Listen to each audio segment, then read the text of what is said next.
Midweek Pictorial, April 15th, 1920. Early and charming harbinger of spring in Washington. Spring is ushered in annually at Washington by the blossoming of the Japanese cherry trees which Mrs. Taft, wife of the ex-president, originally brought to the national capital. They are planted about the tidal basin and present a picture of exquisite beauty.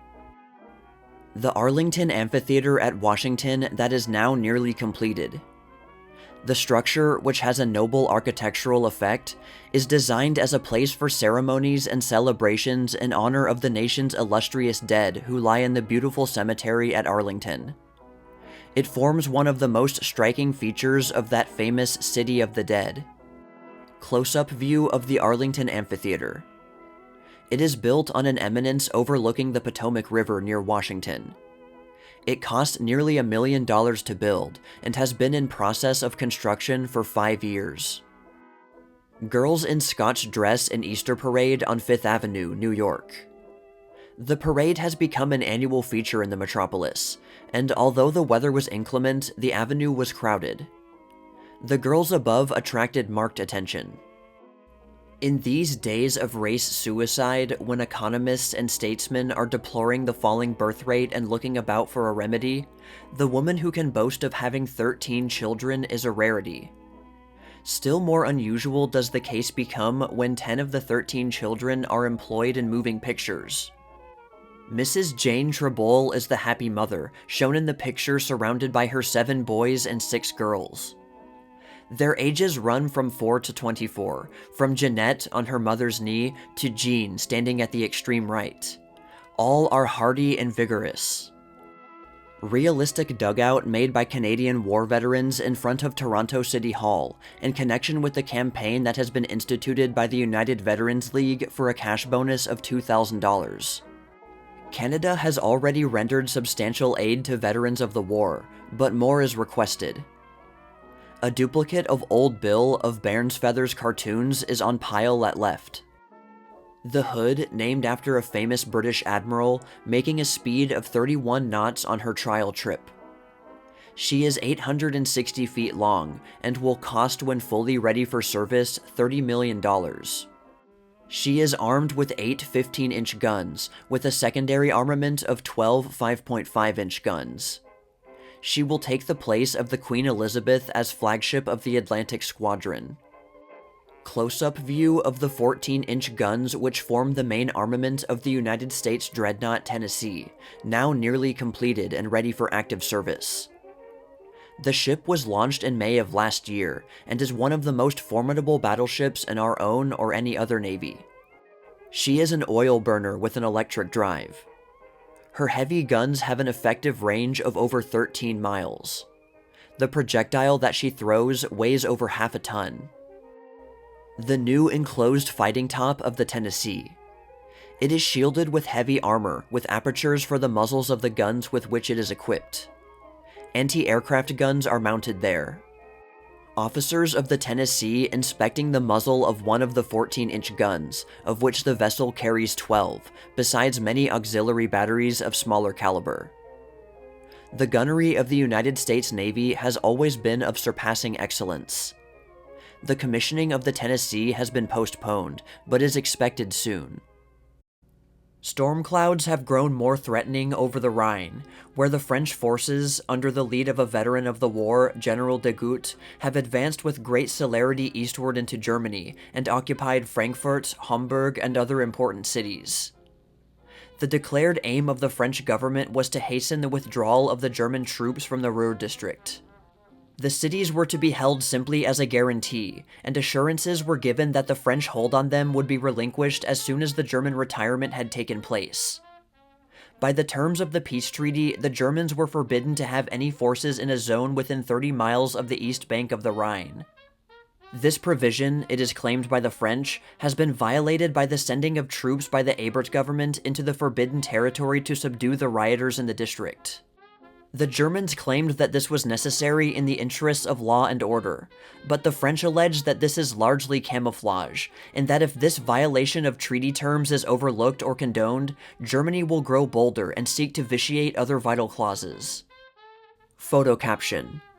Belgians on guard in one of the Rhine bridgeheads on the edge of the Ruhr district, the great industrial region of Germany, where German troops have been engaged in suppressing disorders and advancing into the demilitarized zone.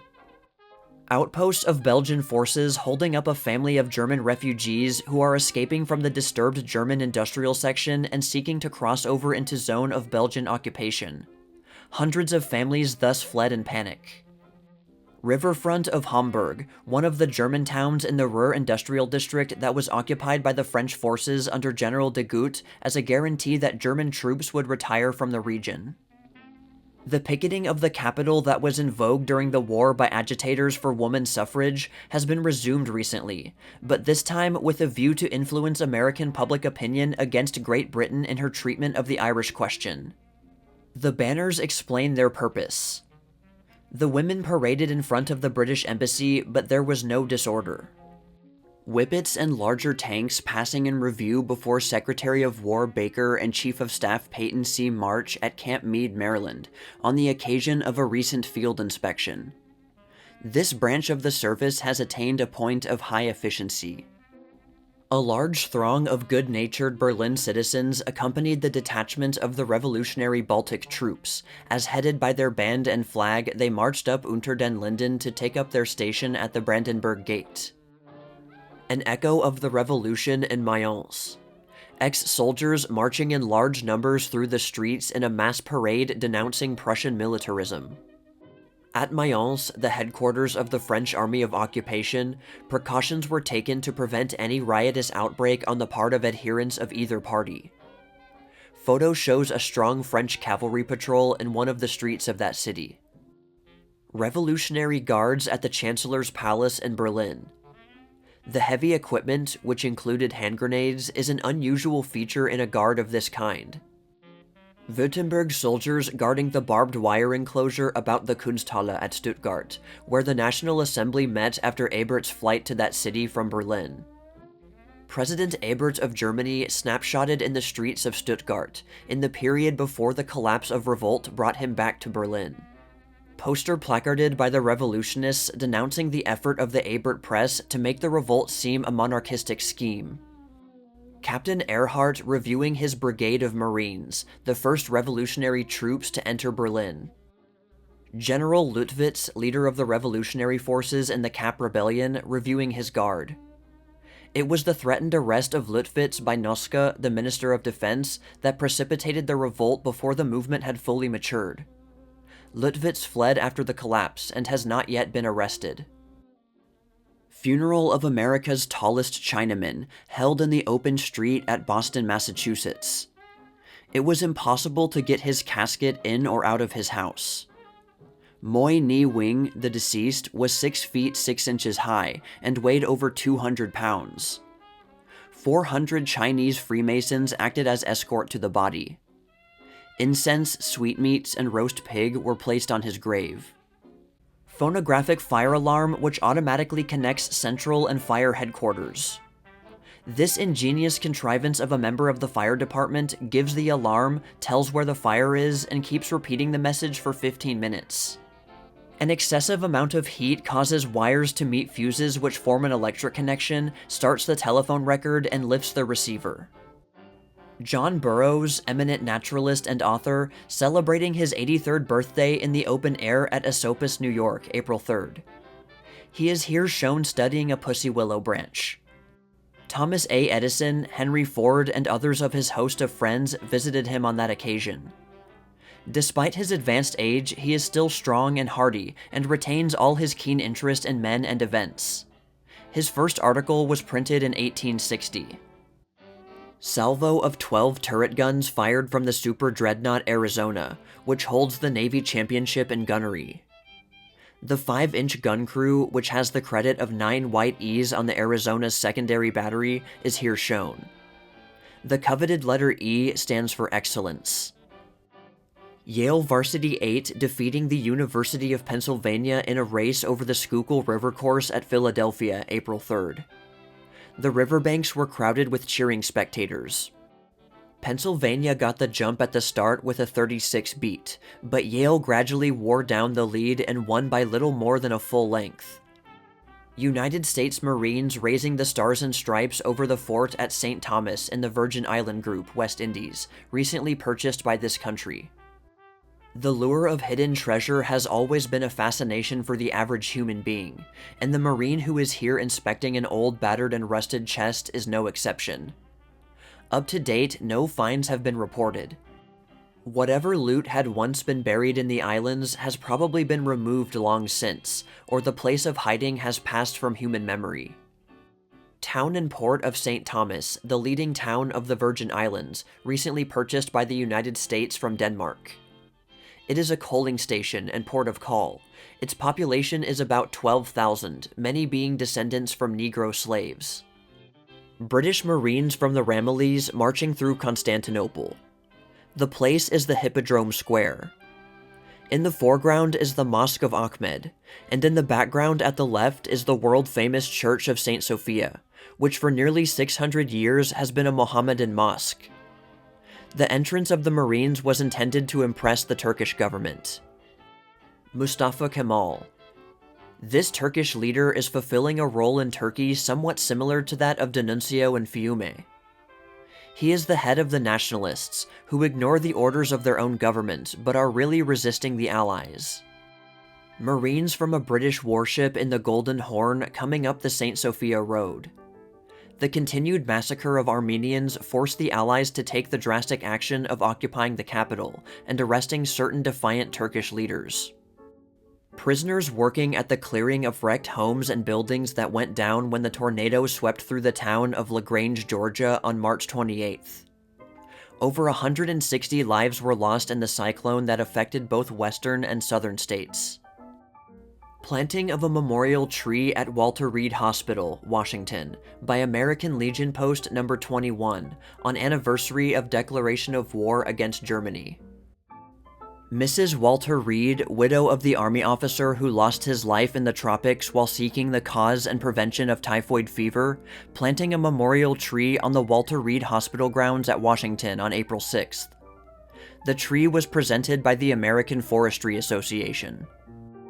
Train, manned by soldiers, moving Army stores, despite the tie-up in freight traffic in New York Harbor. The Army has its own tugs, floats, piers, and railways on Governor's Island. Flocks of the wealthiest Montenegrin, in a country where wealth is measured by livestock rather than money.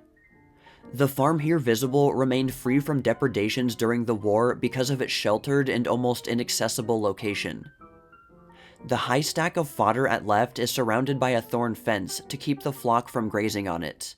It is reserved for winter use. Mounted Karapags, kin to the Kurds, a wild and lawless people, largely nomadic in their habits and a constant thorn in the sides of neighboring peoples. They have stirred up a great deal of trouble for the British in Kurdistan and adjacent states. Their raids on the Armenians are frequent and are always accompanied by rapine and massacre. Assyrian residents of Persia, who by a strange turn of fate are members of the Nestorian Church, an ancient Christian communion. Women of the district are here seen churning butter in sheepskins. Royal stables of the Shah of Persia, maintained in the rich district of Mazandaran. Each horse is provided with a special attendant, whose life would be in peril if he neglected his task. The horses are not exceeded in speed and beauty anywhere in the world. Seen in Tehran, capital of Persia, during Moharrain, the 10-day national mourning period. The procession is passing with the catafalque of the dead prophets. Beggars in the streets of Khorasan, Persia. At first sight, they seem to be wearing hats, but they have only their hair for covering. The hair is almost as stiff as wire, and can be shaped to suit any style in vogue. Spitzbergen Glacier face, ending in a steep cliff. Formed by the precipitation of the winter snow, these great glaciers move slowly along the valleys to the sea. The marble-like markings of the ice are formed by quantities of dirt and gravel and mineral matter. The island of Spitsbergen is rich in minerals, especially coal, as is shown by these coal-bearing strata in the mountains that extend for many miles. How easily it can be utilized for commerce is shown by its nearness to deep water. There is a tremendous demand for coal in Europe, and as Spitsbergen is only 500 miles from a Norwegian port, it promises to be a great source of supply. Mining experts examining asbestos deposits at Recherche Bay, Spitsbergen. There has been a rush of prospectors to this naturally rich mineral country during the last 3 years. Lead, copper, gypsum, as well as gold and silver are found there.